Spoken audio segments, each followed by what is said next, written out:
So welcome to this episode or yet another episode of Rumble. My guest today is involved in something not very commonly known to people, conservation of wildlife. In fact, people are terrified to go into his house, and that's what he tells me, or even get into his car. You know why, Because there might be some creepy crawly, some darn snake under his seat, so people are just use a well-known phrase, shit scared. So welcome to the show, Sadiq.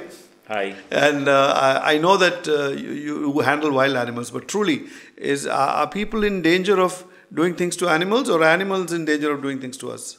See, we started this trust 2 years ago, and mainly to protect wildlife and same time to protect humans.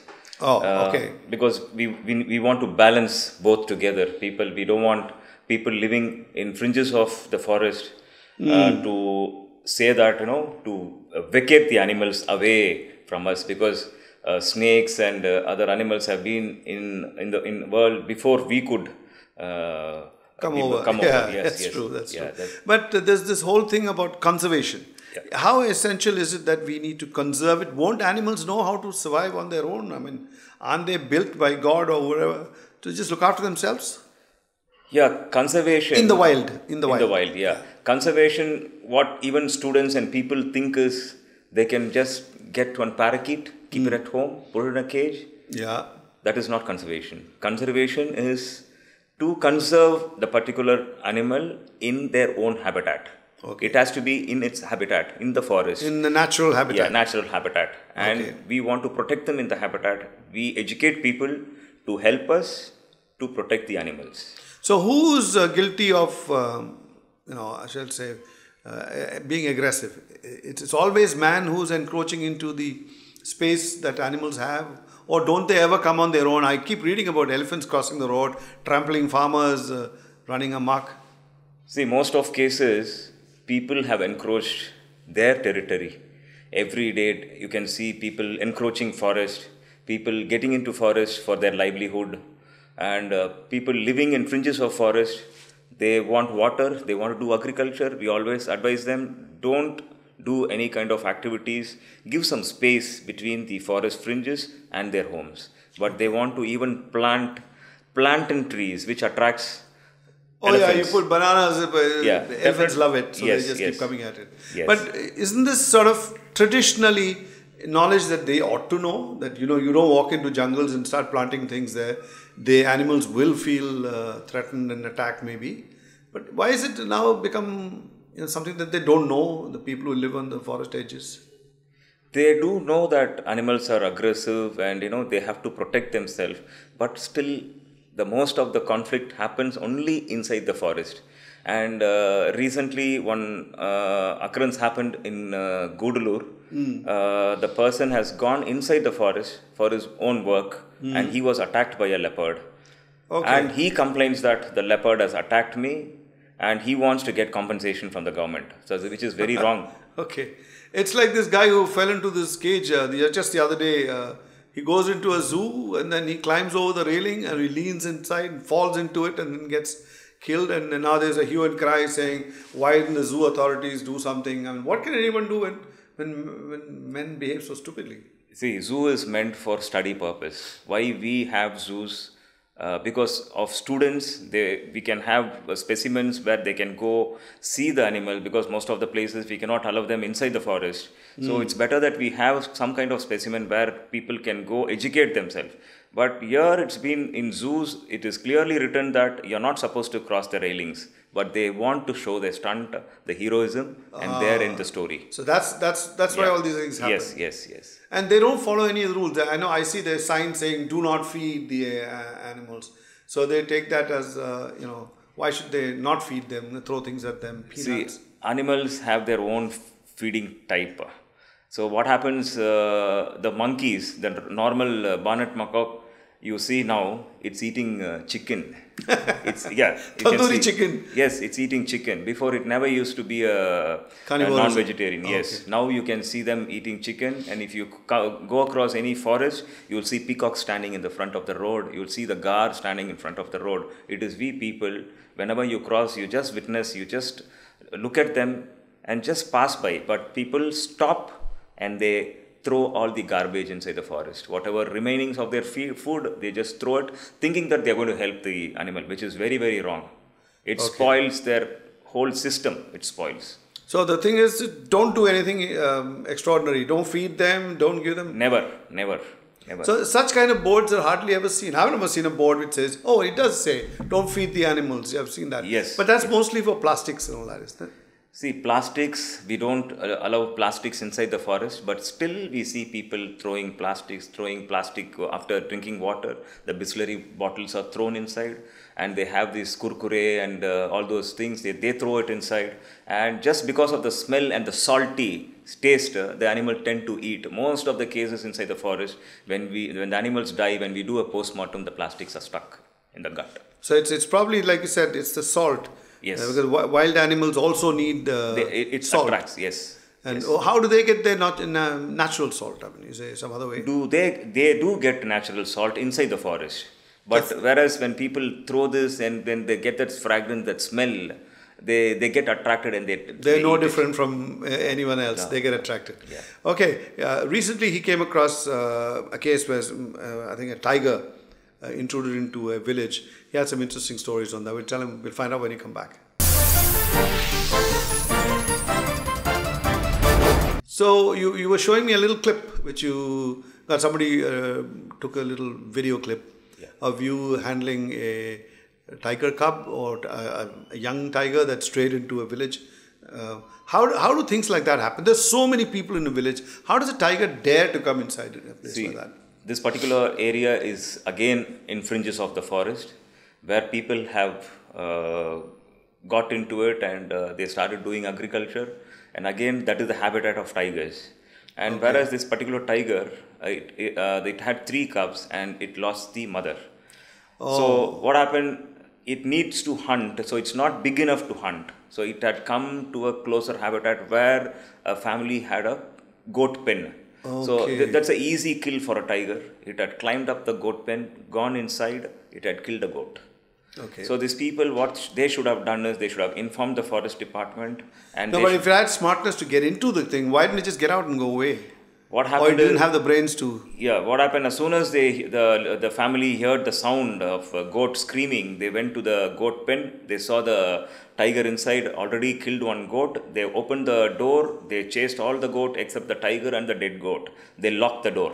And 200 people surrounded the goat pen where the tiger didn't want to come out. Yeah. And they have thrown some iron rods and all at the tiger. And due to stress, that fellow was just sitting idle. Then I got a call and I rushed to the spot in 2 hours' time and I rescued the animal. So I guess anybody surrounded by 200 screaming villagers, including Rambo, would be completely confused what to do. So an animal like this, it must be huge trauma for the animal, no? I mean, don't they get traumatized? 100%. When a human is stuck inside the forest, he is alone, and when he sees herd of elephants charging towards him. Forget a herd of anything. Anything, yes. Even a small sound, he can go to some panic level. He might get even a heart attack and die. Die of fear. The animal gets totally stressed out when it comes into a human habitat. And people, moreover, screaming and teasing the animal, it's almost traumatized and it goes to the maximum stress. So I saw you handling the tiger with a pole which has been specially created to put a noose around its neck, and then you pinned it down. So are these kind of things freely available to villagers so they don't harm the animals, and they can just also learn this technique from you? No, because handling an animal, anybody cannot do it. It is only a government person can do it, and person like me, my trust, we have been recognized by the Tamil Nadu Forest Department, and using the catch pole, it is an US automated catch pole which only we have in the state. Catch as in catch it? Is that what catch is? Yeah, catch pole. It's called the catch pole from US. All right. Yeah, so we use it, and I've been trained to use it because anybody cannot use it. They may even kill it, and maximum rescues are done by sedating an animal, but certain animals cannot be sedated because of the stress level is more. So we have to use So this. the animal will probably die if it's just been sort of tranquilized? Or... Tranquilized, yes. If the stress level is very high and if it is too dehydrated, giving sedation to the animal, it might die. What were the older ways that villagers used to prevent or at least defend themselves against marauding wild animals coming in? What did they use in the old days? Fire? Yeah, olden days they used to have fire, they used to have this drumming method, and there were not much of conflict because people used to mind their own thing and they don't even bother about animals. But today they are like, conflict is so high now, it has become human or animal. The stage is become like that, and both of us can't survive. It'll be one or the other. One or the other, and even the well-educated people, so-called sometimes I've seen a politician talking to a district forest officer and telling him, you keep your wildlife in the forest area, don't allow them inside the human habitat, which cannot happen. He says, why don't you put fencing to the forest? All right. Which is not possible. So he's the one who has to educate the public, where he comes and fights against. No, but this fencing, as long as it's not electric fencing and electrocutes the animal, what's wrong with fencing? I mean, wouldn't that prevent any damage? Fencing will not be so helpful because fencing the forest, it's not so easier. It's not so easier. Maybe demarcating any areas, there will always be some gaps in the middle where human habitation is there. Yes. And they need to cross over from here to there. Yeah, in some areas they do have trenches for elephants. Mainly conflict happens due to elephants, where we have good trenches dug up, so the elephants doesn't come. And today there are a lot of electronic devices have come, where we have this early alarm system. Once the elephant enters the human habitation, there is a messages sent to few of the village heads, and they never come out after 7-8 o'clock. They don't come out of the houses. They are all been inside. So that's how we also educate people. Being next to the fringes, you have to safeguard yourself. So basically, don't come out of the house after dark if you're in this kind of areas. Yes. But these elephants, what do? They trigger off some alarm and sirens go off and all that, or is it just a quiet alert? No. It is just a rays of beam. When the animal crosses, it sends a SMS to 5 people in the village, and in turn they have the switches to switch on the tower light. They switch on the light, there's a red light glows, and the whole village can see the light saying that the elephants are around. It's like the old app on the phone. Yes, you have an elephant app, yes. a jumbo app that warns all the people. How effective are they? They are. In Annamalai Tiger Reserve, it is really fantastic. It is in Valparai, it is really working fantastic. Conflicts levels have come down. Now, we cannot say come down, but in Valparai it has come down a bit. Still, people have to cooperate with the department and NGOs like that. Definitely, if the people cooperate, it can be a successful. So, as you can see him say, one thing to save big, huge wild animals like elephants, but the more dangerous one, which we'll talk about when we come back. So, Sadiq, you didn't come from a family of conservationists. You went into it purely out of your love of animals, or something happened that triggered your concern. What was it? Then you founded a trust, of which you are the founder.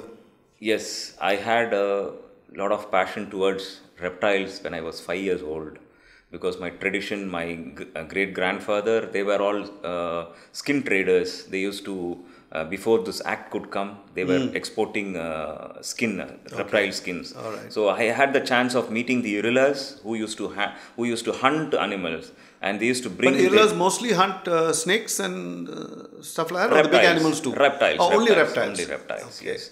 So I used to get close to them and started handling them, and I thought it is really very fantastic, wonderful species. And now slowly it started hitting my mind why this has to be destroyed. Then whenever I go, I see people getting scared of snakes.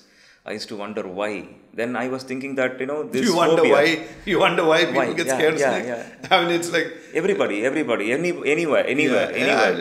So I was thinking that why can't they love the snakes also as they love a cat and a dog, they keep it at home. Or a puppy, Yes.